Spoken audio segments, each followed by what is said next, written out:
চেষ্টা করবা মাহফিলে বসার জন্য সময় হবে না গো।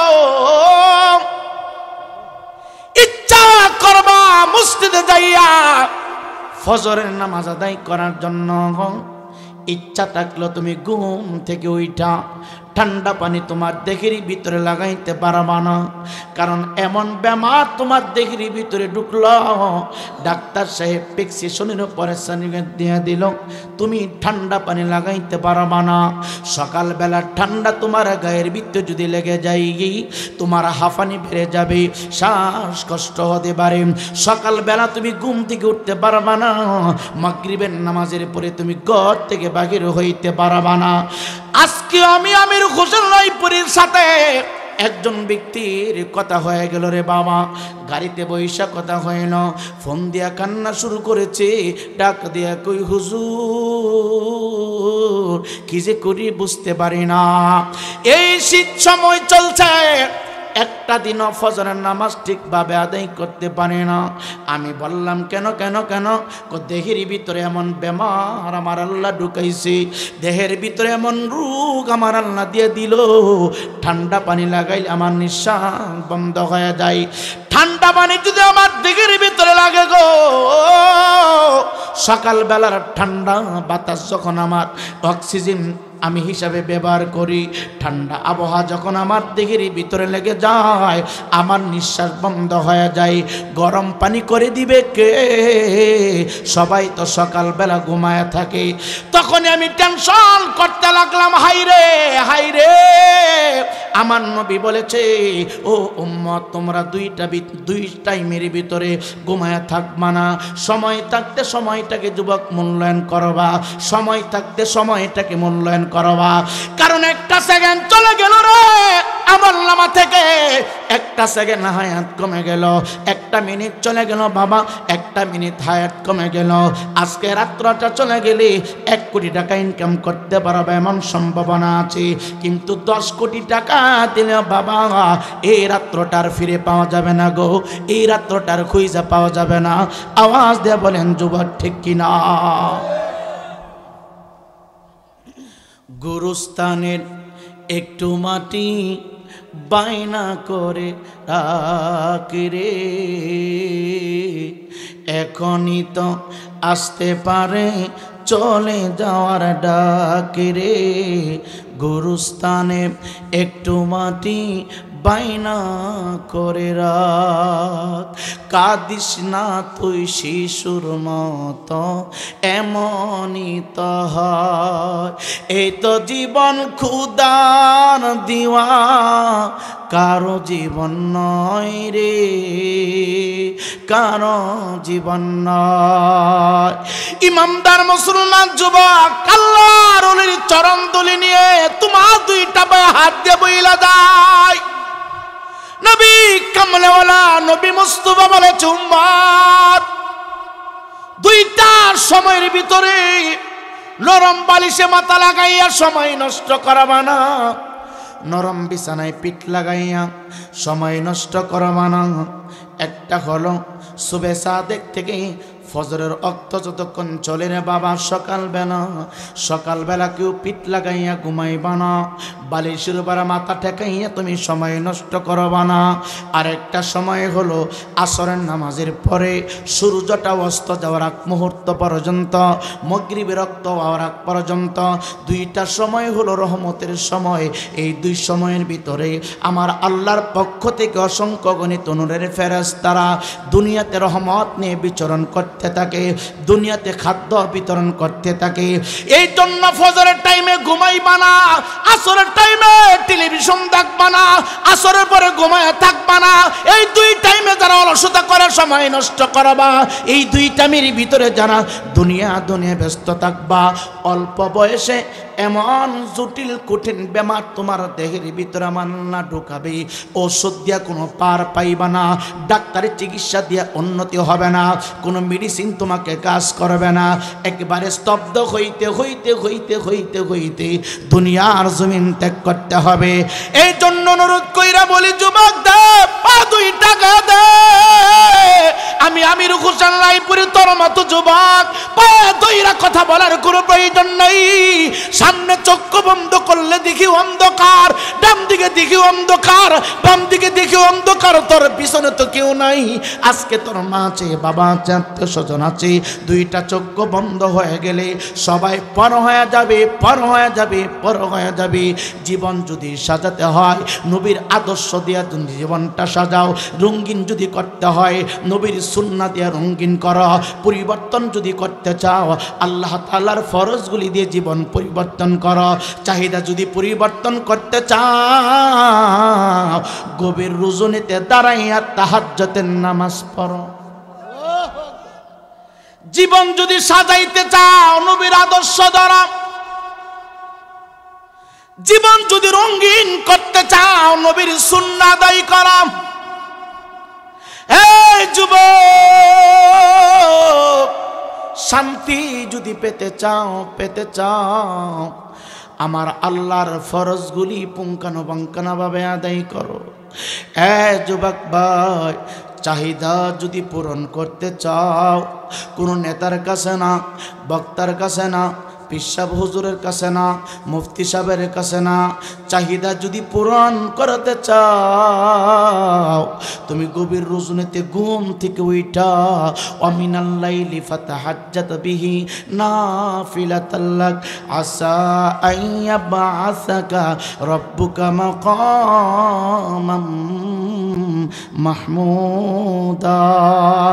সম্মানী যদি হতে চাও, চাহিদা যদি শেষ করতে চাও, পূরণ করতে চাও গভীর রজনীতে ঘুম থেকে উঠা তাহাজ্জুদের মুসল্লায় দাঁড়ায় যাও।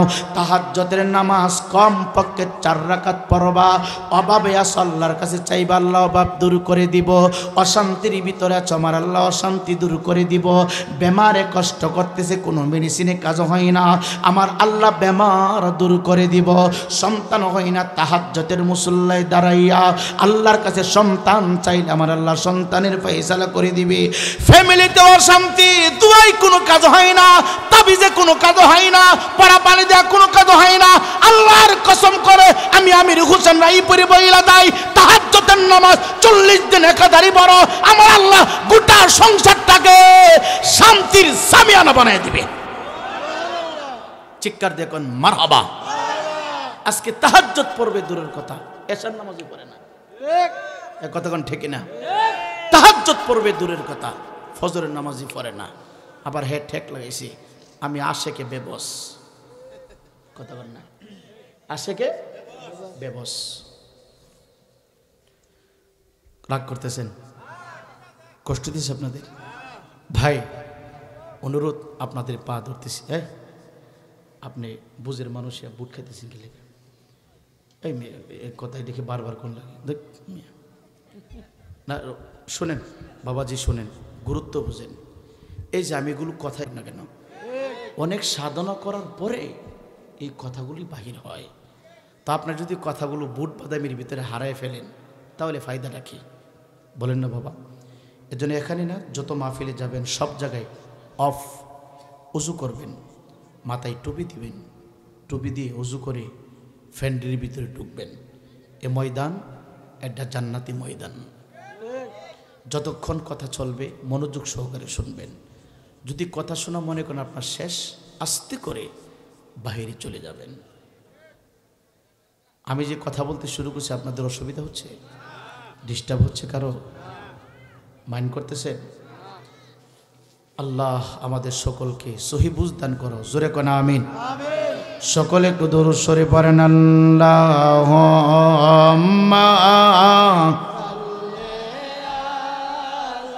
বাবা সাউন্ড একটু ভালো করে দেন, একটু সরাই দেন সাউন্ড, একটু মিষ্টি করে দেন।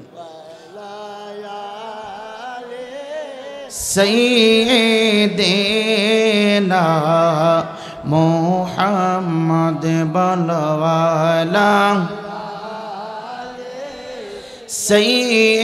সাইয়্যিদিনা। ইমামদার মুসলমান যুবক ছোট্ট করে আমি আমার হায়াতুন নবী জিন্দা নবীর সিরাত থেকে ছোট্ট করে একটা কথা শোনায়। সেজদার কত পাওয়ার নে বাবা, রুকুকারীর মর্যাদাটা কেমন, সেজদা করার মর্যাদা কেমন, অনুরোধ কইরা দিয়া যাই রে বাবা, যদি সবার সাথে চলাফেরা করো ইমানটা নিয়ে তুমি কবরে যাইতে পারবা না। যদি যা ইচ্ছা তা করো রে বাবা, দুনিয়াতে তুমি শান্তি ভোগ করতে পারবা, মৃত্যুর পরে কিন্তু অশান্তি শুরু হয়ে যাবে। ইমানদার মুসলমান বাবা গো, আমার নবী হায়াতুন নবী, জিন্দা নবী, প্রতিটা ওয়াক্ত নামাজ আদায় করে করে রে বাবা সাহাবায়ে কেরামের সামনে বয়ান দিতেন রে বাবা। আপনারা হয়তো যেভাবে আমার দিকে নজর করে আছেন রে বাবা, আপনার চোখের জ্যোতি কানের জ্যোতি আমার দিকে নয়ে শুয়ে আছে রে বাবা। সাহাবায়ে কেরাম আমার নবীর পিছনে পিছনে দাঁড়াইয়া নামাজ পড়ত রে, এমন ভাবে মনোযোগ দিত রে আব্বা, আমার নবীর সামনে তারা ইমামতি করতেন। আর আমার পয়গম্বরের সাহাবীগণ যারা আমার নবীকে জীবনের চাইতে বেশি ভালোবাসা দিয়েছি, আমার নবী বলে আমি ইমাম, আর আমার পিছনে মুয়াজ্জিম হয়ে দাঁড়ায় গেল আবু বকর, আমি ইমাম, আমার পিছনে মুক্তাদি হয়ে দাঁড়ায় গেল রে ওমর, আমি ইমাম, আমার পিছনে মুসল্লি হয়ে দাঁড়ায় গেল ওসমান, আমি ইমাম, আমার পিছনে দাঁড়ায় গেল হযরতে আলী। এইভাবে আমার নবী বলে জাননি জাননি আবু বকর কেমন মুয়াজ্জিন জাননি, বেলাল কেমন মুয়াজ্জিন জাননি, আবু বকর ফিল জান্নাহ, উমর ফিল জান্নাহ, উসমান ফিল জান্নাহ, আলী ফিল জান্নাহ, রাওহা ফিল জান্নাহ। এইভাবে আমার নবী বলতে বলতে দশজন সাহাবীর নাম আমার নবী উপস্থাপনা করলেন।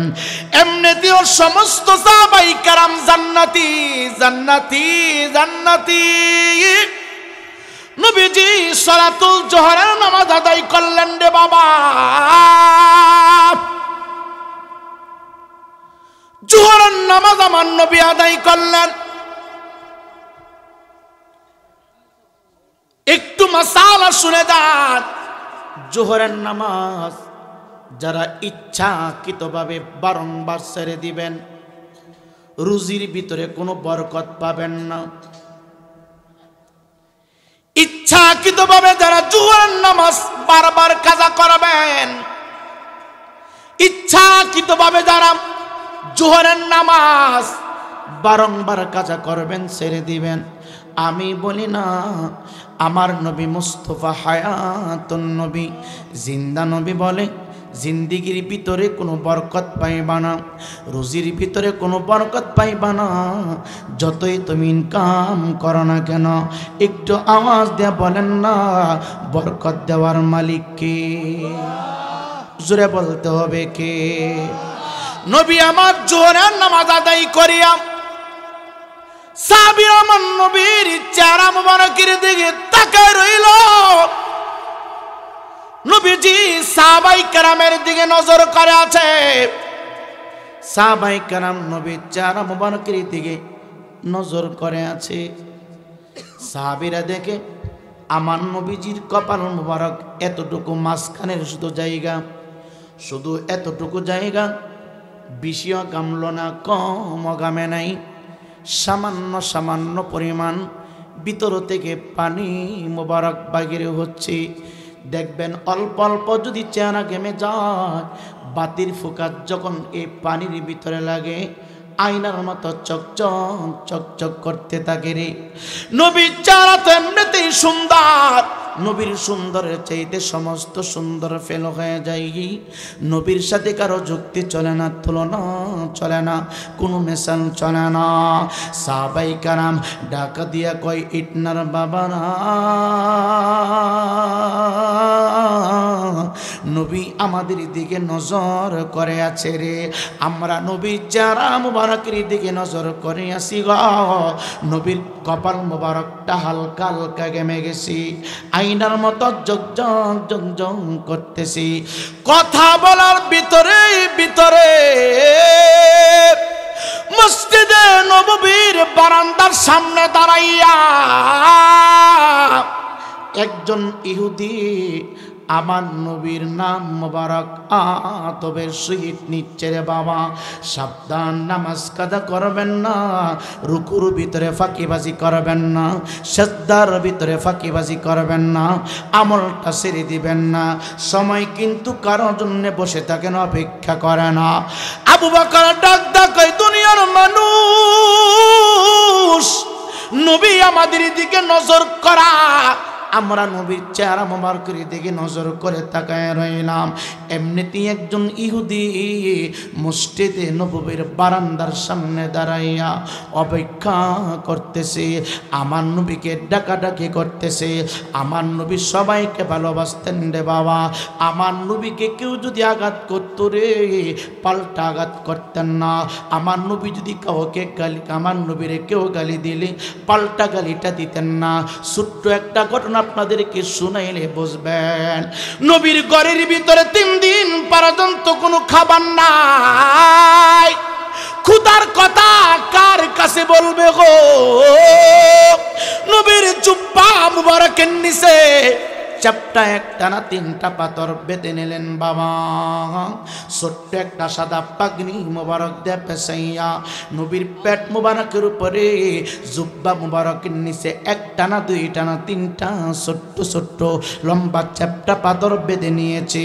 এবার চিন্তা করলেন, আমি আমার কলেজার টুকরা নয়নের পুতলি খাতুনে জান্নাত ফাতেমাতুজ জোহরা রাদিয়াল্লাহু তাআলা আনহার হুজরা মুবারকে যাব, দেখি কোনো খাবারের ব্যবস্থা আছে কিনা, দেখি কিছু খাইতে পারে কিনা। ডাকা দিয়া কয়ে, জগতের মানুষ রে,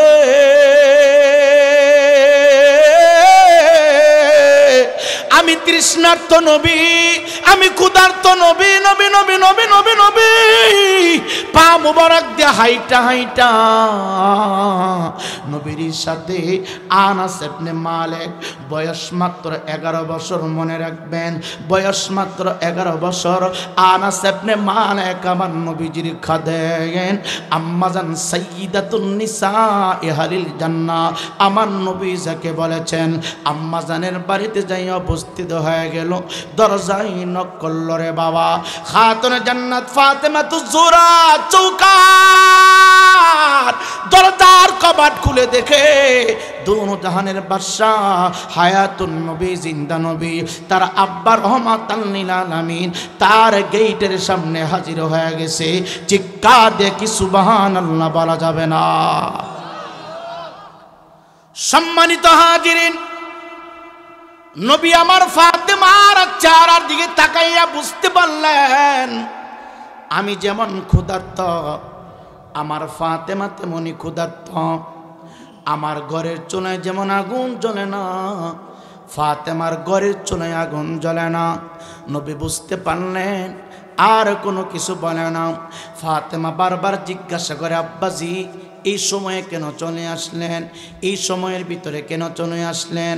না বললাম, আমি বুঝেছি আপনার ঘরের ভিতরে কোনো পাক বুঝি হয় না, আপনার ঘরের ভিতরে বুঝি কোনো খাবার নাই। কোনো ফাতেমাতুজ জোহরা রাদিয়াল্লাহু তাআলা আনহা বাবার জুব্বা মুবারকের উপর হাতটা লাগাইলেন। এ যুবক, কেমনে তোমারে বুঝাই, কোন ভাষা দিয়া বুঝাই? ফাতেমা ডাক দিয়া কয়, আমি বুঝতে পারছি আমার আব্বা ক্ষুধার্ত তৃষ্ণার্ত করে খাবার নাই, আমি কি করব?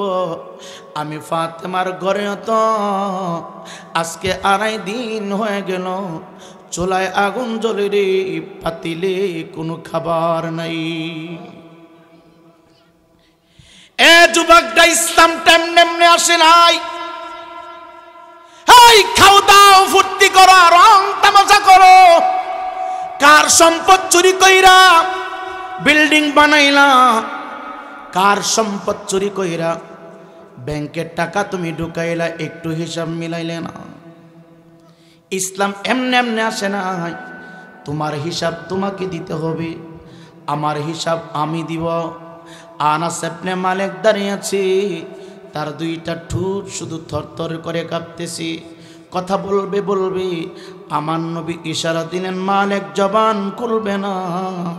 এখন যদি সরাসরি ফাতেমা জানে শুনে আমি নবী অনাহারে ক্ষুধার্ত আছি, তৃষ্ণার্ত আছি, আমার নয়নের পুতুলি কলিজার টুকরা বেশি কষ্ট পাবে। ফাতেমা কোনো কিছু বলার আগে নবী ডাক ডাক ওই ফাতেমা রে, তুমি অনেকগুলো প্রশ্ন করবা, আমি নবী জানি জানি জানি জানি। আমি সর্বপ্রথম তোমাকে একটা কথা জিজ্ঞাসা করি, তুমি কি দুনিয়া চাও নাকি আখিরাত চাও আমি জানতে চাই। ফাতেমা তো জোহরা রাদিয়াল্লাহু তাআলা আনহা ডাক ডাক ইয়া রাসূলুল্লাহ ইয়া হাবিবাল্লাহ, আমি দুনিয়া চাই না, আমি আখিরাত চাই। যদি তুমি আখিরাত চাও শুনে নাও তোমার বরাদ্দ। এ যুবক এমপিআর মন্ত্রী সংসদ ভবন থেকে পাবলিকের জন্য বরাদ্দ বাজেট করে, আর আমার নবীজি ফাতেমার চৌকাঠের সামনে দাঁড়াইয়া ডাক ডাক ওই ফাতেমা, তুমি যদি আখিরাত চাও শোনো, তোমার বরাদ্দ এই মুহূর্তে আমার আল্লাহ বরাদ্দ করেছে, তুমি সাইয়্যিদাতুন নিসা আহলিল জান্নাহ। সুবহানাল্লাহ, আর জোরে কন্যা সুবহানাল্লাহ। ডাক দে বলে, তুমি ফাতেমা কাল কিয়ামতের ময়দানে যত নারীরা জান্নাতি হবে গো, সমস্ত জান্নাতি নারী সমাজের সর্দার এই মুহূর্তে আমার আল্লাহ এই বরাদ্দ করেছে। তুমি খুশি না বেজার? ফাতেমা একটা মুস্কি হাসি মারছে। ঘরের ভিতরে কিন্তু খাবার নাই, 2.5 দিন পর্যন্ত চুলায় আগুন জ্বলে, পাতিলের ভিতরে কোনো খাবার নাই রে বাবা। নবী আমার ডাক দেয়া কয়, আমার মাওলা হাসান কোথায়, আমার মাওলা হুসাইন কোথায়? ফাতেমা ডাক দেয়া কয়, আব্বা হুজুর এরা ঘুমাইতেছে, এদেরকে ডাক দেবনি। কয় না না না না, আমি নবী যাচ্ছি তাদের জন্য একটু খাবার সংগ্রহ করব। নবী আমার হায়াতুন নবী, জিন্দা নবী, রহমতের নবী, এ যুবক গুনাহগারের দরদি নবী, 2টা পা বাড়ায়া দে। ইসলাম এমনি এমনি আসে নাই। নবীর আদর্শ কেমন হবে, আমাদের আদর্শটা কতটুকু হবে একটু যাই না নাও। তুমি গালি শুনবা, কাউকে গালি দিতে পারবা না। তুমি আঘাতপ্রাপ্ত হইবা, কাউকে আঘাত করতে পারবা না। শুই না না, আমার নবীজি হুজরা মুবারকের সামনে থেকে উহুদ পাহাড়ের দিকে কদম মুবারক বাড়াইতে শুরু করলেন। যাইতে যাইতে যাইতে যাইতে যাইতে যাইতে বাবা উহুদ পাহাড়ের কাছাকাছি চলে গেলেন। যাইয়া দেখে একটা খেজুর বাগানের পাশে দাঁড়িয়ে পাকনাওয়ালা একটা মুরব্বী কূপ থেকে বালতি দিয়া পানি উঠাইয়া উঠাইয়া প্রত্যেকটা খেজুর গাছের তলায় তলায় গুড়াই গুড়াই দিচ্ছে। নবী আমার 1বার 2বার 3বার খেয়াল করে দেখলেন মুরব্বী মানুষটা কূপ থেকে পানি উঠাইতে যাইয়া তারা কষ্ট হচ্ছে, তারা হাত থরথর করে কাঁপতেছে। নবী আমার ডাক দেয়া কয়, বাবাজি এই বাগানের মালিককে আমি শুনতে চাই। মুরব্বী ডাক দেয়া কয়, আপনি কে গো? আপনার কথার ভিতরে এত মধু, আপনার কথার ভিতরে এত জাদু, শুধু একটা প্রশ্ন আমাকে করেছেন, কিন্তু আমার মনে চাচ্ছে আপনার কণ্ঠ মুবারক থেকে আমি 1000 কথা শুনি। ডাক দিয়া কই, বাবাজি এই জন্যই তো আমার নবীর গোলাম, আমার নবীর সাহাবী বলেছে, আলী তুমি মানুষের সাথে এমন ভাবে আচরণ করবা, এমন ভাবে কথা বলবা, যতক্ষণ সময় তুমি তার সাথে কথা বলবা তার চোখের আড়াল হয়ে গেলে ওই মানুষটা যেন দ্বিতীয়বার তোমারে খোঁজে তোমার সাথে কথা বলার জন্য। আজকে মানুষের মায়া মমতা কোথায় গেল, ভালোবাসা কোথায় গেল, আদব আখলাক কোথায় গেল রে বাবা? এক সময় দেখছি আমরা ছাত্র জীবনে মুরব্বীদেরকে বাচ্চা পোলাবান দেখলে দৌড়া বাড়ির ভিতরে চইলা যাইতো।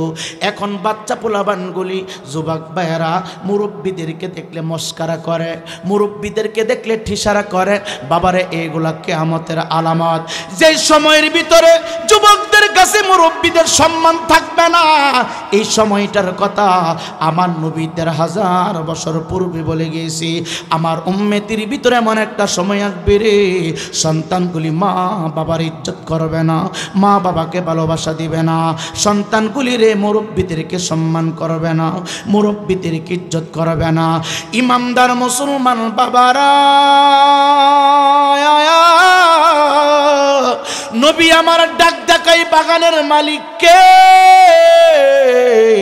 বিদ্যাম ব্যক্তি ডাক দেখায় বাগানের মালিক অন্য কেউ না, বাগানের মালিক আমি। আপনি নিজের হাত দিয়া বালতি দিয়া পানি উঠাইয়া উঠাইয়া খেজুর গাছের তলায় দিচ্ছেন, কারণ কি? আপনি কি কাজের লোক পান না নাকি? মুরব্বী কয় না রে, না না না না, আমি কোনো কাজের লোক পাচ্ছি না। কূপ থেকে পানি উঠাইয়া খেজুর গাছের গোড়ায় দেওয়ার জন্য। দেখেন না সমস্ত খেজুর গাছগুলি ঝরে যাচ্ছে, পাকনা পাকনা খেজুরগুলি চলে যাচ্ছে। আমার নবী আপনার নবী ডাক দিয়া কই মনে কোনো কষ্ট নিবেন না, নিবেন না। আমার বাড়ি অনেক দূরে, অনেক দূরে, আমি একজন মুসাফির। যদি কোনো মনে কোনো কিছু না নেন, আমাকে আপনি একটা কাজ দিবেননি? জোরে কর না। আজকে যুবক ছেলেরা কাজ করতে চাই না, রাস্তায় দাঁড়ায় ডাকাতি করে। কথা বলেন না কেন? আজকে যুবক ছেলেরা অটো ড্রাইভারি করলে লজ্জা লাগে, কিন্তু ফেন্সির ব্যবসা করে না। মিথ্যা বলছি? রাগ করতেছেন মনে হয়? কষ্ট হচ্ছে আপনাদের? আজকে যুবক ছেলেরা সিঙ্গি ড্রাইভারি করতে চাই না, আমার ব্যবসা করে। আজকে সমাজের ভিতরে অনেক যুবক ছেলেরা কাজ করলে লজ্জা লাগে, কিন্তু রাত 3টার পরে পিস্তল ঠেকাইয়া তারা রাস্তার উপরে ডাকাতি করে। মনে রাখবো যুবক, একটা হচ্ছে হকুল্লাহ আল্লাহর হক, আর একটা হচ্ছে হকুল ইবাদ বান্দার হক। আল্লাহর হক নষ্ট করেছ, আল্লাহ ক্ষমা করবে, কিন্তু বান্দার হক তুমি নষ্ট করেছ, আল্লাহর কসম আল্লাহ ইচ্ছা করলে ক্ষমা করতে পারে, কিন্তু বান্দার হক আমার আল্লাহ কোনোদিন ক্ষমা করবে না। এই জন্য যুবক বলছি, চুরি ছেড়ে দাও, ডাকাতি ছেড়ে দাও, ফিঞ্চির ব্যবসা ছেড়ে দাও, ইয়াবার ব্যবসা ছেড়ে দাও, কাজ করো। কাজ হোক রাজমিস্ত্রির যুগালি, হোক সুইপার, হোক ক্লিনারের কাজ, কোনো অসুবিধা নাই। কাজ করে খাইবা, বুকটা ফুলাইয়া রাস্তা দিয়ে চলবা। তুমি যদি রাস্তায় দাঁড়াইয়া ডাকাতি করো, তোমার মানুষ ডাকাত বলবে। তোমার ঘর থেকে ছেলে হইলে তোমার ছেলেটার সামনে দাঁড়াইয়া মানুষ বলবে ডাকাতের ছেলে। কথা কর না? তুমি চুরি করো, তোমার সামনে চোর বলে না, কিন্তু তোমার ছোট্ট নিষ্পাপ বাচ্চাটা দোকানে যখন কোনো কিছু আনতে যায়, বাজারে যায়, ইমুক চুরির ছেলে। কথা কর না? বলেনি? বলেনি? বলে। এই জন্য সোজা হয়ে যান। আপনাদের অসুবিধা হচ্ছে না তো? সম্মানিত হাজিরিন, গভীর মনোযোগ। পারিবারিক জীবন, সামাজিক জীবন, রাষ্ট্রীয় জীবন, সব জায়গায় যদি নবীর মোহাব্বত ফিট করতে পারো, দেখবা গোটা বাংলাদেশটা আয়নার মতো হয়ে গেছে, আয়নার মতো হয়ে যাবে। ময়লা থাকলে যেমন দেখা যায় কোন মানুষের ভিতরে ময়লা আছে, সব কিছু ধরা পড়ে যাবে। ইমানদার মুসলমান বাবারা, আমার হায়াতুন নবী, জিন্দা নবী, বিদ্যা বাবাকে বলে, বাবা গো, আমার আপনি একটা ছোট্ট চাকরি দিবেননি? আপনি যেই কাজটা করেন গো, ওই কাজটা আমারে দিবেননি, বিনিময়ে বেশি কিছু নেব না, আপনি যা দেবেন আমি তা গ্রহণ করব। বিদ্যা ডাক দেখাই, তুমি কাজ করবা। তুমিও তো আমার মতো বুড়া মানুষ, তোমার গায়ে এত শক্তি দেখা যাচ্ছে না, তুমি পারবানি, পারবানি, তুমি পারবানি। কূপ থেকে পানি উঠাইতে গেলে অনেক কষ্ট হয়। আমার নবী রহমাতাল লিল আলামিন ডাক দিয়া বলি, ইনশাল্লাহ আমি পারব, ইনশাল্লাহ আমি পারব, শুধু আপনি দেন আমাকে দায়িত্বটা, আমি কাজ শুরু করে দেই। হ্যাঁ, তুমি যদি কাজ করো, কূপ থেকে যত বালতি পানি উঠাইতে পারবা, প্রতি বালতির বিনিময়ে আমি তোমাকে দামি দামি 5টা করে খুরমা দিব রে। সম্মানিত হাজির, আমার নবী বিসমিল্লাহ বলে কূপের ভিতরে বালতিটা ছেড়ে দিয়েছে। চিৎকার দেখুন আল্লাহু আকবার। এই সৌদি আরব যারা গিয়েছেন এমনিতেও দেখবেন সৌদি আরবের সমস্ত কূপের পানি অনেক নিচে থাকে। পানি উঠাইতে গেলে অনেক কষ্ট হয়, পরিশ্রম হয়। এখন তো বিভিন্ন জায়গায় মোটর লাগানো হয়েছে। ওই সময় মোটর ছিল না, ওই সময় কিছু চরকা ছিল না। রশি ছেড়ে দিত, বালতি দিয়া রশি দিয়া পানি টাইনা টাইনা ওঠাইতো। নবী আমার বিসমিল্লাহ বলে প্রথম বালতি ছেড়ে দিল। প্রথম বালতিটা আমার নবী টাইনা টাইনা তুলতেছে। আনাস ইবনে মালিক ডাক দেয়া কয়, দুনিয়ার মানুষ, আমার নবী 3 দিনের উপবাস, 3 দিনের আহার, বালতিটা কূপ থেকে পানি উঠাইতেছে। হ্যাঁ, আমি দেখতেছি আমার নবীদের সমস্ত শরীর মুবারক থরথর করে কাঁপতেছে। প্রথম বালতিটা ওদায় দিল, দ্বিতীয় বালতি উঠাইল, তৃতীয় বালতি উঠাই আমার নবী আর উঠাইতে পারে না গো। আমার নবীর সমস্ত শরীর মুবারকটা ঘেমে গেছে, ভিজে গেছে। ইহুদি তাকায় দেখে আমার নবী যে বালতি রেখা জমিনটার উপরে বসে গেছে। ইহুদির মনে মায়া লাগা গেছে রে। ডাক দিয়া কই, বাবাজি আপনার বুঝি কষ্ট হচ্ছে গো বাবা পানি উঠাইতে যাইয়া? হ্যাঁ, আমার কষ্ট হইতেছে। আপনি কি ক্ষুধার্ত নাকি? আপনি দিবসা থেকে দাঁড়াইতে পারেন না, অথচ আমার নবী দুনো জাহানের বাদশা গো। আমার নবীজি আল্লাহর হাবিব, আমার নবীজি রহমাতুল লিল আলামিন। ডাক দিয়া কয়, বাবাজি আপনি বুঝি তৃষ্ণার্ত, আপনি বুঝি ক্ষুধার্ত, মায়া লাইগা গেছি। ইহুদি ঘরের ভিতরে ঢুইকারে বাবা বড় বড় বড় বড় 5টা খুরমা নিয়ে আসলো রে আব্বা। 5টা খুরমাই না নবী দুজাহা, হায়াতুন নবী, জিন্দা নবী, রহমতের নবীর হাত মুবারকে দিয়া দিল। আমার নবীজি 5টা খুরমা হাতে নিয়ে রে বাবা 5টা খুরমাকে অর্ধেক অর্ধেক করলেন। 2.5টা খুরমা আমার নবীজি নিজে ভক্ষণ করেছে, আর 2.5টা খেজুর রে বাবা আমার নবীর গোলাম, আমার নবীর আদরের সাহাবী আনাস ইবনে মালিক, মাত্র 11 বছর তার বয়স। ইচ্ছা করলে আমার নবী 5টা খেজুরে খাইতে পারত। আমার নবী কত ইনসাফওয়ালা নবী গো। আমার নবীর কাছ থেকে দুনিয়া চালানো শিখা যাও, আমার নবীর কাছ থেকে তোমরা ইনসাফ শিখা যাও, আমার নবীর কাছ থেকে রাষ্ট্র চালানোর পদ্ধতি তোমরা শিখা যাও। আমার নবী জীবন 2.5টা খেজুর নিজে খাইলো, আর 2.5টা খেজুর বাবা আনাস ইবনে মালিকের হাতে উঠায় দিল। আনাস ইবনে মালিক 2.5টা খেজুর খাইলো, আমার নবী 2.5টা খেজুর খাইলো। খেজুর খাইয়া সামান্য পরিমাণে একটু পানি খাইলো। ইহুদি তাকায়া দেখি রে, পানি যখন ভিতরে ঢুকতেছে, ভিতর থেকে যে নিঃশ্বাস বাগির হচ্ছে, নিঃশ্বাস থেকে শুধু না আমার নবী যে ঘেমে গেছে বাবা, নিঃশ্বাস আর গাম মোবারক থেকে মেশক আম্বরের চাইতে বেশি সুঘ্রাণ প্রবাহিত হচ্ছে। ইহুদিয়া চিন্তা করে না বাড়ি কোথায়, ঠিকানা কোথায় জিজ্ঞাসা করে না গো। 3 বালতি পানি উঠাইয়া আমার নবীজি মাঝখানে 2.5টা খুরমা খেয়ে নিলেন। আবার পানি উঠাইতে শুরু করলেন বাবা। 4র্থবার পানি ওঠানোর জন্য বালতিটা ভিতরে ঢুকালেন, 5মবার ওঠানোর জন্য বালতিটা ঢুকাইয়ে দিলেন। প্রত্যেকটা বালতির পানি পানি গ নবীজি খেজুর গাছের তলায় ঢালতেছি। ইহুদি খেয়াল করে বাবা, আমার নবীর বালতি মুবারকের পানি মুবারক যে গাছের তলায় ডালে, এই গাছের কালার, গাছের মডেল, গাছের চেহারা পরিবর্তন হয়ে যাচ্ছে।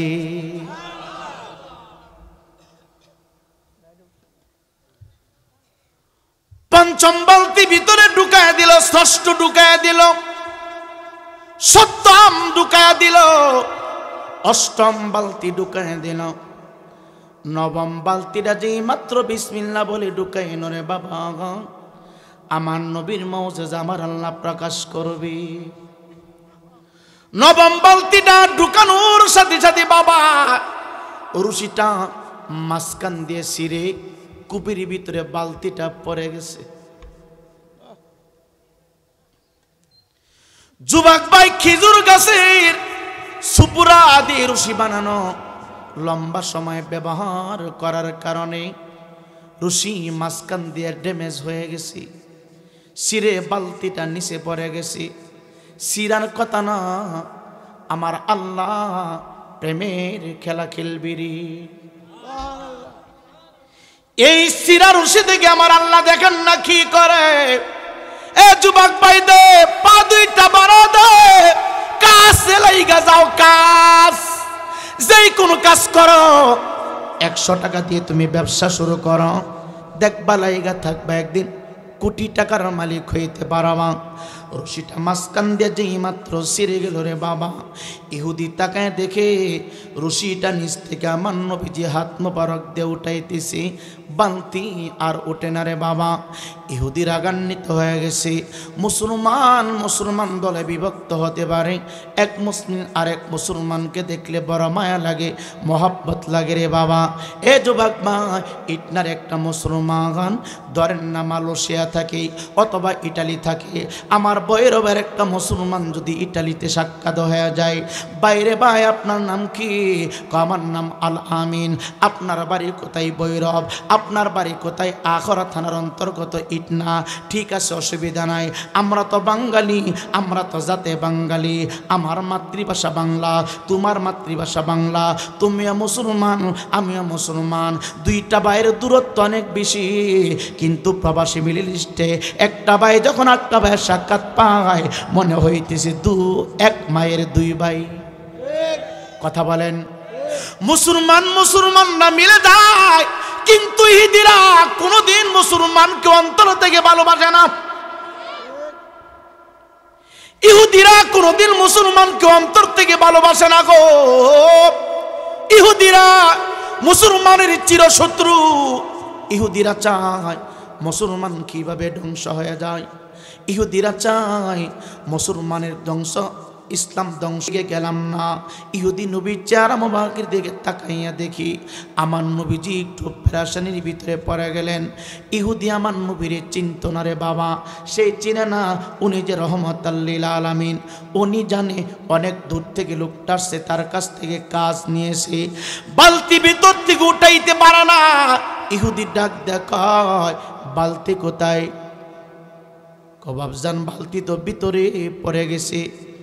কয়েকদিন পর্যন্ত বালতি দিয়ে আমি পানি উঠাই, রশি ছিঁড়ে না, তুই ইচ্ছা করে ছিঁড়ছত, ইচ্ছা করে বালতি নিচের দিকে তুই ছেড়ে দিয়েছিস। নবী আমার ডাক কয় না, আমি ইচ্ছা করে সারি নাই, আমি ইচ্ছা করে সারি নাই গো, বালতি ছিঁড়ে পড়ে গেছে। এক কথা দুই কথা বলতে যায় কি বলবো। ইহুদিরা মুসলমানের চির দুশ্মন রে বাবা, কোরআনের দুশ্মন। ইহুদি কি করলেন বললাম আর জবান দিয়ে সম্ভব না। ইহুদির হাত দিয়া যে শরীর মুবারকে কোনোদিন মশা মাছি বসার সাহস পাই নাই, যে চেহারার উপরে দুনিয়ার নাপাক ধুলাবালি বসার জন্য আমার আল্লাহ নিষেধ করে দিছে গো। আমি যত বড় বক্তা হই না কেন, আমার গায়ে মশায় কামড়ায়। তুমি যত বড় প্রফেশনাল বক্তা হও না কেন, আমার আউয়াল বাইজ কিন্তু আমার নবীর দেহের জন্য নাপাক উড়ন্ত ধুলাবালি মশামাছি আমার আল্লাহ নিষেধ করে দিয়েছিলেন। যেই দেহ মুবারকের ভিতরে নাপাক ধুলাবালি মশামাছি আমার আল্লাহ বসার জন্য নিষেধ করে দিয়েছেন। কি বলবো রে বাবা, এ দেহের উপরে ইহুদি চিনতে পারে নাই, বুঝতে পারে নাই, দেহ মুবারকের উপর একটা থাপ্পড় লাগাই দিছে। নবীজি নবীজি কষ্ট পাইছে, থাপ্পড়ের আঘাত লাগছে, নবীর শরীর মুবারকে ব্যথা লাগবে, এটাই তো স্বাভাবিক। কষ্ট পাইও ইহুদির চেহারার দিকে তাকাই আমার নবীজি একটা মুস্কি হাসি মারছে। আনাস ইবনে মালিক ডাক দেখো ইটনার মানুষ রে, নবীজি হাসি দিছে ঠিক। আমি আনাস ইবনে মালিক, আমার মনে হচ্ছিল ইহুদি যখন আমার রহমতের নবীর চেহারাতে হাত লাগায় দিল, আমার মনে হচ্ছিল আল্লাহ আসমানটা ভেঙ্গে জমিনে পইরা গেছে। এ যুবক ভাই থাপ্পড় লাগায় দিল রে নবীর চেহারা মুবারকের ভিতরে। আমার নবীজি কিছুক্ষণ সময় দাঁড়ায় রইলেন। আমার নবীজি কিছুক্ষণ সময় দাঁড়ায়, ইহুদিও ভয় পাইয়া গেছে রে বাবা, কি করলাম কি করলাম। থাপ্পড় দেওয়ার পরে মুস্কি হাসি দিয়া আমার নবীজির সামনে আগায় গেলেন। আগাইয়া ইহুদির হাতটা ধইরা কয়ে, বাবা আমি আপনার বাগানে চাকরি নিয়েছিলাম, এক বালতি পানি ওঠাবো, বিনিময়ে প্রতি বালতির পিছে আমাকে 5টা করে খরমা দিবেন। আমি আপনার কাজ ঠিকভাবে করতে পারি নাই, আমার মনে হয় কোনো জায়গায় দুর্বলতা আছে, রশি ছিঁড়ে বালতি আপনার সম্পদ নিচে পড়ে গেছে, আমি তো ভুল করে মনে হয়ে ফেলেছি। আপনাকে আমি কষ্ট দিয়েছি গো, আপনি আমারে মাফ কইরা দেন, আপনি আমারে ক্ষমা কইরা দেন। হাসর ময়দানে দাঁড়াইয়া আল্লাহর আদালতে বিচার দিয়েন না, কারণ আমি নবীর জিন্দিগির ভিতরে কোনো কলঙ্ক নেই, আমি নবীর জিন্দিগির ভিতরে কোনো ভুল নাই গো। হাতটার ভিতরে দয়রা বাপ জানা মানে থাপ্পড় মারছেন, আমি কোনো কষ্ট পাই নাই, আমি কোন তো আঘাতপ্রাপ্ত হয় নাই, আপনি বলেন আমারে ক্ষমা করছেননি। কেমন নবী পাইছি রে ইটনার মানুষ, কেমন নবী পাইছি রে আরিওয়ালের মানুষ, কেমন নবীর উম্মত আমরা হইছি রে আখরার মানুষ। নবীরে থাপ্পড় মারছে উল্টা হাতে দইরা, আমার নবী ক্ষমা চায়, আমার নবী বলতেছে আমার কোথাও দুর্বলতা আছে, এই বিচার হাসর মাঠে আল্লাহর দরবারে তুমি দিবা না, তুমি আগে বলা আমার আঘাত করতে যাইয়া তোমার হাতের ভিতরে কোনো ব্যথা লাগছেনি। চিৎকার দেখুন আল্লাহু আকবার। এই ইমানদার মুসলমান যুবক শুধু এতটুকু আজ যদি নিয়ে জিন্দেগির ভিতরে ফিট করতে পারেন, সমাজের দরবার হবে না, হাঙ্গামা হবে না, দাঙ্গা লাগবে না, কোনো অরাজকতা চলবে না রে বাবা। শুধু এতটুকু যদি নিজের নবীজির সিরাত থেকে ঢুকাইতে পারো, জীবন পরিবর্তন হয়ে যাবে। ইমানদার মুসলমান বাবা গো, ইহুদি ওই সময়ের ভিতরে বুঝতে পারে নাই আমি থাপ্পড় মারছি, আবার আমার কাছে অনুতপ্ত হয়েছি, আবার কই আমি ব্যথা পাইছি, এই কথা চিন্তা করে নাই। আমার নবী বলে আমি যত বালতি পানি উঠাইছি বিনিময়ে সমস্ত খুরমাগুলি আমারে দিয়ে দাও। আমার পরিবারের মানুষ অনেক উপবাস, ইহুদি আবার সমস্ত খুরমা হাতে উঠাই দিল। খুরমাগুলি থলির ভিতরে ঢুকাইয়া আনাস ইবনে মালিকের কাছে দিয়ে দিলেন।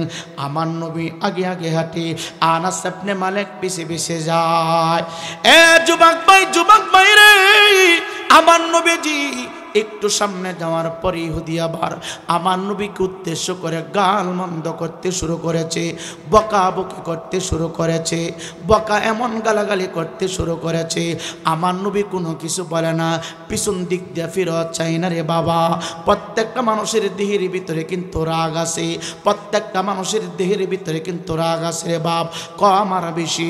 আনাস ইবনে মালিক ডাক দেখো ইয়া রাসূলুল্লাহ, নবী গো আপনাকে থাপ্পড় মারল, আবার আপনি উল্টা অনুতপ্ত হইলেন, আবার বললেন হাতে ব্যথা পাইছিনি। এত অনুতপ্ত হওয়ার পরে ইহুদিটা গালাগালি করতেছে, আপনি কোনো প্রতিবাদ করেন না কেন? আপনি আমার অর্ডার করেন, আমি তার সাথে ঝগড়া লাগবো, আমি তাকে শেষ করে দিব। আনাস ইবনে মালিক ডাক ডাক, ইয়া রাসূলুল্লাহ, দরজার বাত ভেঙে যাচ্ছে, আর আমি পারতেছি না। সামান্য একটা বালতি কূপের ভিতর পড়ে গেল।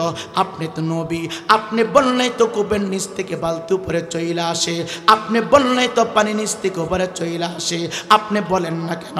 আপনি সহ্য করেন না কেন? বালতি চাইতেছি, ইয়া রাসূলুল্লাহ, আমার ইচ্ছা কূপ থেকে বালতি না উঠাই আপনি বাড়িতে যাবেন না।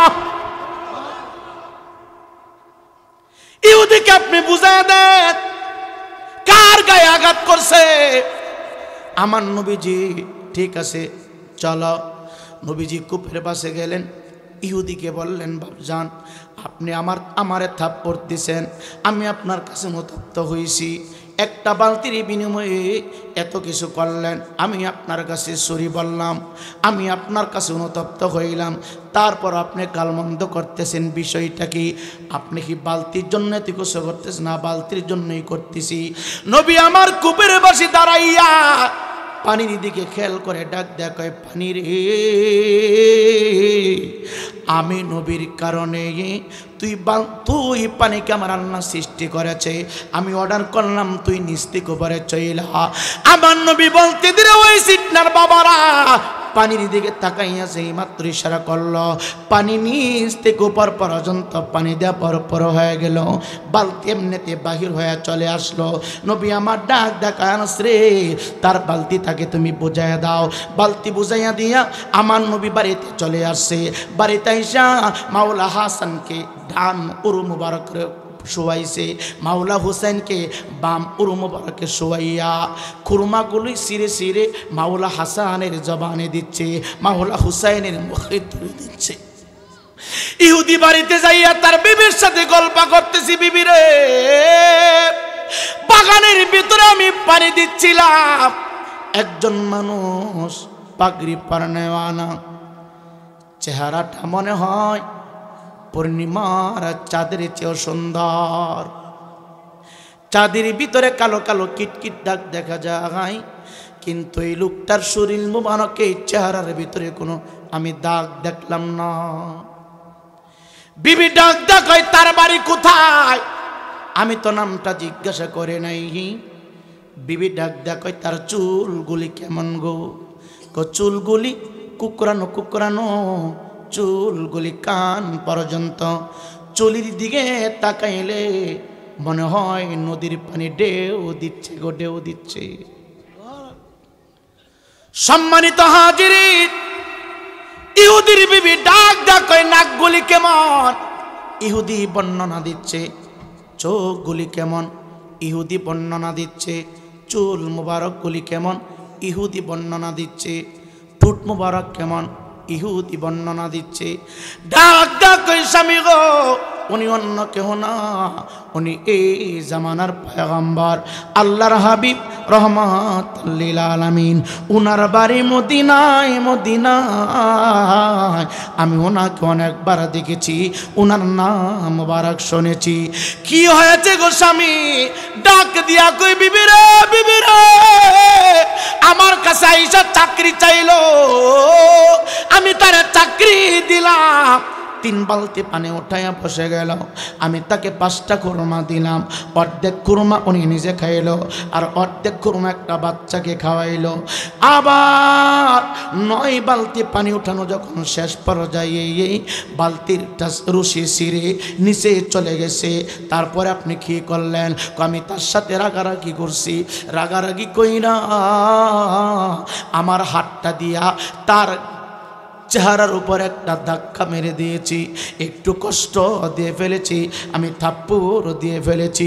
বিবি ডাক দেখ, সর্বনাশ করে ফেলেছে স্বামী, আর একটা সেকেন্ড দেরি করবেন না গো, উনি দুনিয়া দুনিয়ার কোন সাধারণ মানুষ না, উনি আল্লাহর পয়গম্বর, উনি আল্লাহর দুস্ত দেরি করবেন না, দরদেন তার পায়ে ধরে ক্ষমা চান।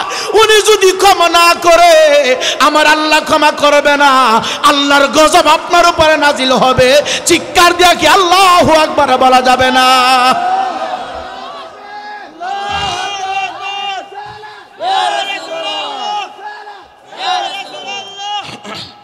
সম্মানিত হাজিরিন, এ যুবক ভাই, ইহুদি বুঝতে পারলেন তার বিবির কথায় আর আমার নবীর আচরণ হিসাব মিলায় বুঝতে পারলেন যে উনি আসলে অসাধারণ মানুষ, ওনার সাথে কোনো যুক্তি মেলে না, ওনার ব্যবহারের সাথে কোনো তুলনা হয় না।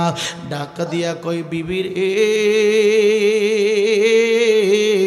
ক্ষমা চাইতে যাব ঠিক, কিন্তু একটা তরবারি আমার হাতে দে।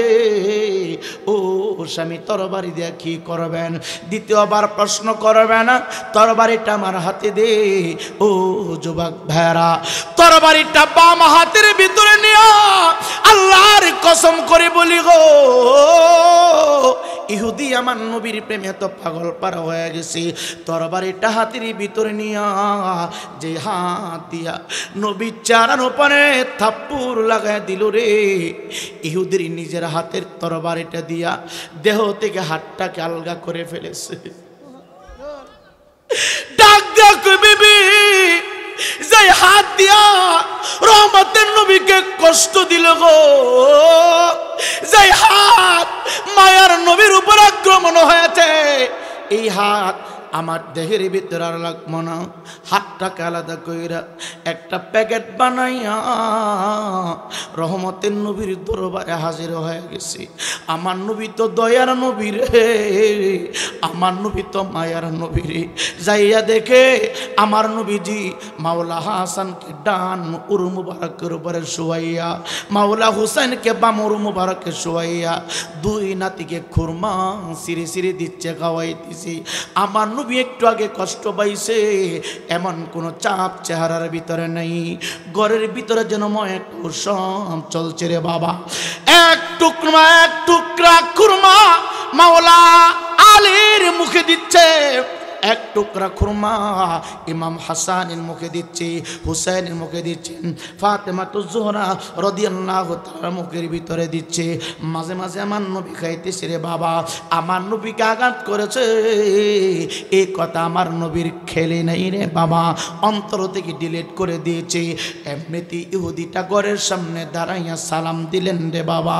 আমার নবীজি হুজরা মুবারক থেকে বাহির হইয়া দেখি ইহুদিটা, যে ইহুদি আমার নবীর শরীর মুবারক আঘাত করেছে, ইহুদি দরজার সামনে দাঁড়ায়া কাঁদতে শুরু করেছে।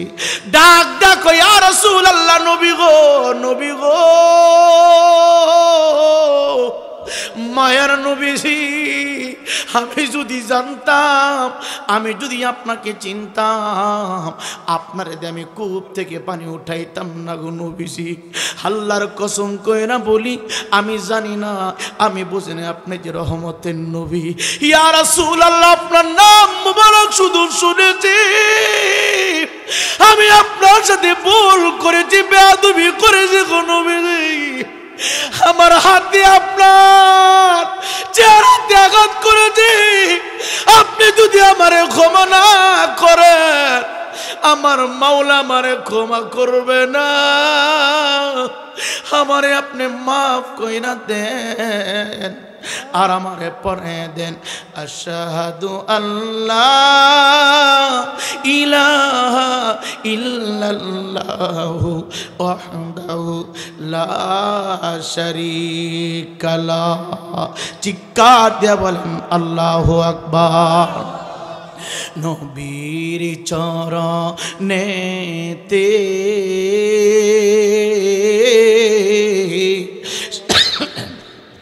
সারা জীবন আমি থাকব, আপন নয়নে কবে জানি নবী গো, আপন নয়নে কবে জানি তোমায় বনয় আমরা দেখব। নবীর চরণেতে সারা জীবন আমি থাকব। হ্যাঁ, এখন আপনার বাবারা, এটা কোন সাধারণ মাহফিল না রে বাবা। এ যুবক, গত বছর বলেছি, আগের বছর বলেছি, আজকে বই না যায়, তোমাদের জন্য একটা শ্রেষ্ঠ সার্টিফিকেট আছে। রিয়াজউদ্দিন হুজুর কেবলা যখন জান্নাতের দিকে ছুটতে শুরু করবে, তোমরা ইটনাবাসী, আরিয়লবাসী, সয়গরবাসী, তোমরা ইটনার হুজুরকে যারা চিনো নাই, যারা চিনেছ চিনো নাই, চিনবা। ওই দিন দেখবা ইটনার হুজুর জান্নাতের দিকে রওনা হয়েছি। ইটনার হুজুর পিছন দিকে তাকাবে না, ডান দিকে তাকাবে, সামনে তাকাবে, পিছনে তাকাবে। যুবক ভাই তাকায় দেখবে তার এলাকার মানুষগুলো হাওমাও করে চিৎকার দিচ্ছে। ওই দিন ইটনার হুজুর বলবে, আমার এলাকার মানুষের ফয়সালা না হলে আমি রিয়াজউদ্দিন জান্নাতে ঢুকব না। যুবক ভাই, জান্নাতুল বাকিতে যার কবর, ওনার কোনো চিন্তা নাই, ওনার কোনো টেনশন নাই। উনি নিঃসন্দেহে আল্লাহর বন্ধু, উনি জান্নাতি। ইমানদার মুসলমান যুবক পাগলা ডাক ডাক কই, হুজুর আমাকে পড়ে দেন, কালমা পড়ে ইমানদার বানিয়ে দেন, পাশাপাশি আমাকে আপনি মাফ করে দেন। আমার নবী বললেন, ও পাগলা, আমি তোমারে ক্ষমা করে দিয়েছি, আমি তোমারে মাফ করে দিয়েছি। এমনিতে তুমি যখন কালমা শরীফ পড়েছ, তুমি যখন মুসলমান হয়েছ, আমার আল্লাহ তোমার অতীতের অপরাধগুলো ক্ষমা করে দিয়েছে। ইয়া রাসূলুল্লাহ, ক্ষমা হয়ে গেল, আল্লাহ আমাকে মাফ করে দিল। ইয়া রাসূলুল্লাহ, আমি চলে যাচ্ছি। আমার নবী খেয়াল করে দেখলেন গো, একটা থলির ভিতর থেকে টপ টপ করে ব্লাড নিচের দিকে বালির উপরে পড়তেছে। নবী আমার ডাক দেয়া কয়, পাগলা রে, ব্যাগের ভিতরে তুমি কি নিয়ে আসছ? ইয়া রাসূলুল্লাহ, ইয়া হাবিবাল্লাহ, বলতে আমি সাহস পাই নাই। আল্লাহর কসম গো নবীজি, আমি চিনতে পারি নাই। বাড়িতে যাইয়া আমার বিবি আপনার পরিচয় দিয়েছে। যখন আমি বুঝতে পারলাম আপনি আল্লাহর পয়গম্বর, যে হাত দিয়ে আপনার উপর আক্রমণ করেছি, যে হাত দিয়ে আমি আপনাকে আঘাত করেছি, আমি বাম হাতের তরবারি নিয়ে চিন্তা করলাম, যে হাত জুলুম করেছে, যে হাত অত্যাচারিত হাত, যে হাত তুমি কি কষ্ট দিয়েছে, এই হাত আর আমার বডির ভিতরে রাখবো না। আমি বাম হাতের তরবারি দিয়া ডান হাতটা আলগা কইরা ব্যাগের ভিতরে ঢুকাই দিয়েছি। ডাক দেখ নবীজি গো, আপনি আমার হাতটা ভালো করে দিবেননি? জোরে বলেন না। ডাক দিয়া বলে, ইয়া রাসূলুল্লাহ, নবী গো, আপনি আমার হাতটা ভালো করে দিবেননি? ডাক ডাক পাগলা, হাত কি ভালো করতে চাও? হ্যাঁ, হাতটা তো ভালো হইলে ভালো হয়, তাহলে তুমি একটু পরের দিকে উঠাও। বাম হাতে কাটা হাতটারে বাবা দেহের সাথে লাগাই দিল। পাগলা এইভাবে চাপ দিয়ে ধরল। আর আমার নবী, আপনার নবী, হায়াতুন নবী, জিন্দা নবীর দুইটা ঠোঁট মুবারকের উপর থেকে সামান্য লালা মুবারক আমরা কাটা জায়গায় যেভাবে মলম লাগাই রে বাবা, আমার নবীজির শাহাদাত আঙ্গুল মুবারক দিয়া ওই কাটা হাতটা চাপ দিয়া দুইরা চতুর্পাশে নবীজির লালা মুবারক লাগাইয়া দিছে। যেই মাত্র কাটা হাতের উপরে নবীজির লালা মুবারক লাগাইয়া দিল, লাগাইতে দেরি হইছে, মুহূর্তের ভিতরে আমার আল্লাহ সুস্থ বানিয়ে দিলাম। এবার নবী ডাক ডাক কয়, পাগলা দেখো তোমার ডান হাত ঠিক আছে কিনা? পাগলা ডাক ডাক কয়, ইয়া রাসূলুল্লাহ, নবীজি গো, আল্লাহর কসম কইরা বলি, আমার বাম হাতের চাইতে ডান হাতের শক্তি এখন বেশি পাচ্ছি। এ যুবক ভাই, আমার নবী কাউকে কষ্ট দেন নাই, নিজে কষ্ট গ্রহণ করে নিয়েছে, কাউকে আঘাত করে নাই, আঘাতপ্রাপ্ত হয়েছেন। এর জন্য অনুরোধ করি না বনি, আমরা যদি নবীর পাগল হইয়া যাই, আমরা যদি নবীর আদর্শবান হয়ে যাই, আমাদের পারিবারিক জীবন, সামাজিক জীবন, রাষ্ট্রীয় জীবন, একটু আওয়াজ দিয়ে বলেন, সকল জায়গায় আমরা আমার নবীর আদর্শ চাই কি চাই না? জুড়ে বলেন, চাই কি চাই না?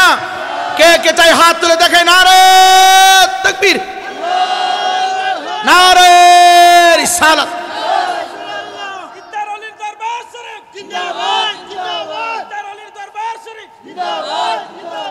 সকলে বলি মারহাবা।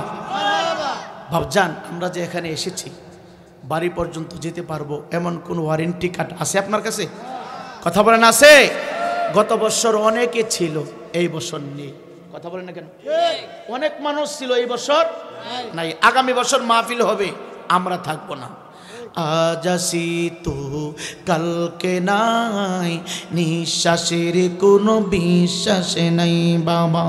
আজ আসি তো কালকে নাই, নিঃশ্বাসের কোনো বিশ্বাস নাই।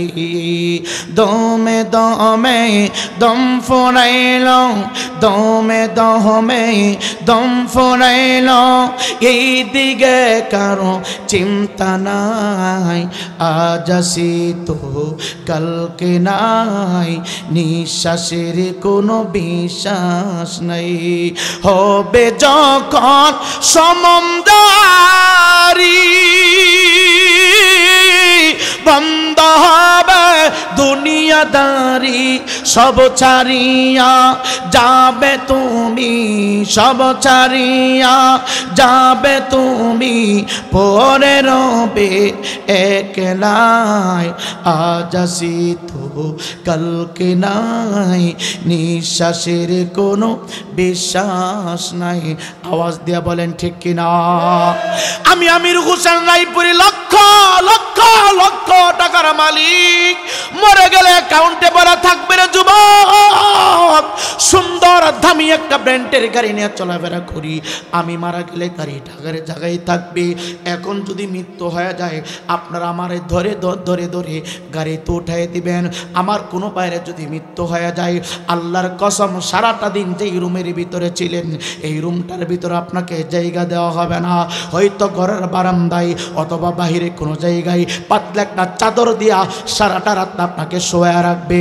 এ যুবক ভাই, চলে যাব, মরে যাব, দুনিয়াতে অল্প দিন থাকার জন্য কত কিছুই না করলাম, অ্যাকাউন্টে টাকা ঢুকালাম, বাড়ি বানালাম, জায়গা কিনলাম, আরো কত কিছুই না করলাম। কিন্তু এই দুনিয়া জিন্দিগি শুরু হয়েছে, হঠাৎ একদিন শেষ হয়ে যাবে। কিন্তু যেই জিন্দিগি শুরু হবে আর কোনোদিন শেষ হবে না, ওই জিন্দিগির জন্য আপনি কি করলেন? নবী আমার ডাক দেখো, উম্মে তোমরা শুনো শুনো শুনো। কোন জায়গায় যদি আগুন লাগে, আগুন আগুন যদি নিবাইতে হয় পানি ঢেলে দাও, পানি ঢাললে আগুন নিভে যায়। কবরের ভিতরে আযাব হয়, আযাব আযাব, কবরের ভিতরে বাবা আযাব হয়, আযাব। কেমনে বুঝলাম জানেননি? জানেননি? আবু বকর সিদ্দিক বলে এই শুরুর ভিতরে চলে গেলাম। নবীজি জোহরের টাইমে মসজিদে নববীর ভিতরে একটা যুবক দৌড়ে চলে আসলো। ও আবু বকর সিদ্দিক, আপনার নবী কোথায়? আবু বকর সিদ্দিক, আপনার রাসূল কোথায়? আমার বাপজান ইন্তিকাল করেছে। কোন জায়গায়? এমক জায়গায়। কই চলো নবীর কাছে সংবাদ দিয়ে আসি। আবু বকর সংবাদটা পৌঁছাইলো। আমার নবী ডাক দেখো, আবু বকর, উমর, আলী, উসমান, যাও, তারে তোমরা গোসল করাইবা, তারে তোমরা কাফন পরাইবা, তারে তোমরা জানাজা পরাইয়া আমি রাসূলের পদ্ধতিতে কবরের ভিতরে রাখবা। কবরের ভিতরে আযাব হয়, শুইনা নাও রে যুবক। এটা 100-এর 100 বিশ্বাস করতে হবে। যদি বিশ্বাস না হয় বুঝতে হবে তার ঈমান নাই, ওই লোকটা মুসলমান না। আমার নবীজির হুকুমে যুবকের সাথে 4 জন সাহাবী গেলেন, তার গোসল করালেন, তাকে কাফন পরালেন। আপনি হয়তো কোটি কোটি কোটি কোটি টাকার মালিক, আপনার হয়তো গুলশানে বাড়ি আছে, আপনার হয়তো আখাড়া উপজেলার পাশে বাড়ি আছে, আপনার হয়তো কয়েকটা গাড়ি আছে, অনেক সম্পদ আছে। আপনার অর্থ থেকে মাত্র 3 টুকরা 5 থেকে 5.5 গজ কাপড় ব্যতীত আর কোনো কিছুই সাথে আপনার যাবে না। আপনি শূন্য হাতে যাবেন, আপনার সাথে যাবে শুধু নেক আমল আর ঈমান, নেক আমল আর ঈমান। এর জন্য সুদ খায়া বিল্ডিং বানায় লাভ কি? ঘুষ খায়া বিল্ডিং বানায় লাভ কি? পরের হক নষ্ট করে বিল্ডিং বানায় লাভ কি? ইতিমের মান নষ্ট করে ব্যাংকে টাকা ঢোকা লাভ কি? এ যুবক ভাই, আবু বকর গোসল করালেন, 4 জনে মিলে গোসল করাইয়া কাফন পরালেন। নবীর তরিকা অনুযায়ী জানাজার নামাজ কমপ্লিট হয়ে গেল। কবর খনন হয়েছে, কবরের ভিতরে রেখে দিলেন। কবরের ভিতরে রাখার সাথে সাথে যুবক ভাই, না রে না না না না, কবরের ভিতরে রাখার আগে সালামটা যখন ফিরালেন, দেখবেন মানুষের সালাম ফিরাইয়া ডাকনাটা খুলিয়া চেহারাটা আবার দেখানো হয়। যুবক ভাই রে, রওজাতুস শুহাদা নামক একখানা কিতাব, ওই কিতাবের ভিতরে কথাটা এইভাবে আসছে, সালাম ফিরানোর সাথে সাথে রে বাবা ডাকনাটা খোলা হলো চেহারাটা মানুষকে দেখানোর জন্য। ডাকনাটা খুলবে আবু বকর সিদ্দিক। ডাকনাটা খোলার আগে আগে বাম মাথার বাটটা খোলার আগে আগে খেয়াল করে দেখলেন বাবা তার কাফনের ভিতরে কি জানি নড়াচড়া করতেছে, গোটা কাফনটার ভিতরে কি জানি নড়াচড়া করতেছে। আবু বকর চিন্তায় পড়ে গেলেন, কিরে বাবা জানাজা পড়া আমি গোসল করালাম, আমি কাফন পরালাম, কাফন পরানোর আগে তার দেহের ভিতরে কোনো কিছু পাইলাম না। এখন জানাজার নামাজ কমপ্লিট হয়ে গেল, এখন মুদ্দারের দেহের ভিতরে কি নড়াচড়া করে। যুবক ভাই, কাফনের মাথা ডাকনা যখন খোলা হলো, তাকায় দেখে তার পায়ের তারা থেকে কণ্ঠনালী পর্যন্ত বিষাক্ত একটা সাপ, পুরাটা দেহ এইভাবে রশির মতো পেঁচাইয়া পেঁচাইয়া দুইটা চোখ বরাবর জিহ্বাটা বাহির কইরা এইভাবে মাথাটা বাঁকাইয়া এই মুদ্দারের দিকে এইভাবে তাকায় আছে। আবু বকর এই দেখে দূরে চলে গেলেন, ভয় পেয়ে গেলেন। যুবক ভাই উমর বড় শক্তিশালী, হাতের ভিতরে তরবারি লইয়া ডাক ডাক কই, ভাই আবু বকর কি হয়েছে? তুমি গোসল করালে আমি উপস্থিত ছিলাম, কাফন পরানো, এখন তুমি একটু দূরে চলে আসলা, মনে হচ্ছে ভয় পেয়ে গেল, কারণ কি বিষয়টা কি? আবু বকর ডাক ডাক কই, বুঝলাম না, এমন কি অন্যায় অপরাধ করেছে? পা থেকে কণ্ঠনলী পর্যন্ত বিষাক্ত একটা সাপ রশির মতো সমস্ত দেহটা পেঁচাইয়া তার চোখ বরাবর এইভাবে মাথাটা খোনা ধরে আছে। ওমর ডাক দেখো, অসুবিধা নাই, আমি ভয় পাই না, আমার তরবারি দিয়ে তাকে শেষ করে দিব। উমর আল ফারুক আর কয়েকজনকে নিয়ে সাপটাকে মারার জন্য অগ্রসর হচ্ছে। সাপ ডাক ডাক, আল্লাহ, উমর তো আমারে মেরে ফেলবে, যে উমর বাবার জবাই করছে ও উমর আমারে মারতে কোনো অসুবিধা হবে না। আল্লাহ, আমি তো ইচ্ছা করে আসি নাই, আপনি আমারে পাঠাইছেন, আমি সাপের জবান কইলা দেন, আপনার বন্ধুদের সাথে আমি একটু কথা বলি। হাইটনার মুসলমানদের ও দুই টাকা দাঁড়িওয়ালের বাবা বারবার পায়ে হাত দিয়ে বইলা যায়, দুনিয়াটা রং তামাশা করার জায়গা না, দুনিয়াটা হচ্ছে আহসানু আমালা। ইমানদার মুসলমান, দুনিয়াটা হচ্ছে পরীক্ষার জায়গা, দুনিয়াটা হচ্ছে ইবাদত করার জায়গা। ও ইমানদার মুসলমান যুবক, আমার আল্লাহ বিষাক্ত সাপের জবান খুলে দিল। সাপ ডাক দেখে, আবু বকর উমর শুনো, আমার উপরে আক্রমণ করবা না, আমারে তোমার হাতের তরবারে দিয়া জবাই করবা না, আমি তো ইচ্ছা করে আসি নাই, আমি তো মাওলার হুকুম থেকে পাইয়া এসেছি। কিসের জন্য এসেছ? ডাক দেখো, এই লোকটা জামাতের আজান যখন শুরু হইতো, এলান যখন শুরু হইতো, ইচ্ছা কইরা জামাত ত্যাগ করত। আমার আল্লাহ তার উপরে জাকাত ফরজ করেছিল, সেই হিসাব কইরা জাকাত দিত না। আমার আল্লাহ তার হাবিবুল্লাহকে সম্মান করার কথা বলেছিল, এই লোকটা তার হাবিবুল্লাহকে সম্মান করে নাই। এই তিন কারণে আল্লাহ জাহান্নাম থেকে আমার পাঠাইছে, তারে আযাব দেওয়ার জন্য, তারে শাস্তি দেওয়ার জন্য। সাপ রাইখা তাকে কাফন কইরা আবার কবরে ঢুকানো হয়েছে। আবু বকর সিদ্দিক ডাক ডাকায়, আল্লাহর কসম কইরা বলি রে, আমি আবু বকর কবর ভিতরে নাই, মাতার দেহটা নামাইতে দেরি হয়েছে, আমি তাকায় দেখি কবরের চতুর্পাশে বিষাক্ত অনেকগুলো সাপ হাজির হয়ে গেছে। এ যুবক ভাই, আযাব থেকে তুমি যদি মুক্তি পাইতে চাও, কবরের আযাব তুমি যদি বন্ধ করতে চাও, আমার নবীর হাদিস আজকে পড়েছি। এই আব্বারে, কিসের এত দলাদলি, কিসের এত লাফালাফি, এত ফতুয়া কিসের রে, এত ফতুয়া কিসের রে? কনসার্ট হয় কোনো ফতুয়া নাই, বাউল গান হয় কোনো ফতুয়া নাই, ওয়াজ মাহফিল হইলে অনেক ধরনের ফতুয়া চলে আসে, ওয়াজ মাহফিলের ব্যবস্থা করলে অনেক মানুষের চেহারা কালা হয়ে যায়। এইগুলি বাদ দেন, এইগুলি বাদ দেন রে বাবা। আল্লাহর নবী বলে বলে এক জায়গায় আগুন লাগলে পানি ডাললে যেমন পানি দিলে আগুন নিভে যায়, কবরবাসীদের জন্য ইসালে সওয়াব করলে রে বাবা করে এমন একটা ইসালে সওয়াবের মাহফিল করবেন, একটা দোয়ার ইন্তজাম করবেন, এহার বরকত দিয়া কি হয় আমার আল্লাহ কবরবাসীকে শান্তিতে রাখেন। সুবহানাল্লাহ। আর জোরে বলেন সুবহানাল্লাহ। এই মাহফিলটা কবরবাসীদের স্মরণে আগামী বছর হবে। একজন ভাইয়ের কাছে যে হুজুর যে মাইকটা দিয়া এতক্ষণ পর্যন্ত কোরআনের কথাগুলো উপস্থাপনা করেছেন, এতক্ষণ পর্যন্ত হাদিসের কথাগুলো উপস্থাপনা করেছেন, সকল মাইকের খরচ একটা ব্যক্তির কাছে যে হুজুর আমার মা নাই, আমার বাবা নাই, আমার আত্মীয় স্বজন অনেকে কবর দেশে আছে, তাদের আত্মার মাগফিরাতের উদ্দেশ্যে আমি আমার পক্ষ থেকে আপাতত এখন দিতে হবে না, মাহফিলের সময় হইলে আপনি দিয়ে দিবেন, পুরা মাইকের খরচটা আপনার পক্ষ থেকে হয়ে যাবে। আমি আপনার জন্য অন্তর থেকে দোয়া করব। একজন মানুষ আসেননি বাবা, একটা লোক,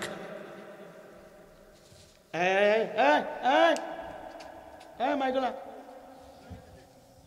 ভাই নাই দেশ নাই গেছে কবর, মানে অন্যান্য বছর মাইকটা যেভাবে সার্ভিস হয়েছিল এবছর একটু ডাউন হয়ে গেছে। বাজান আপনাদেরকে আমি কষ্ট দিচ্ছি, অসুবিধা হচ্ছে? আগামী বছর মাহফিল হবে, এখানে একজন মানুষ হাত তোলেন যে হুজুর আমি পুরা মাইকের খরচ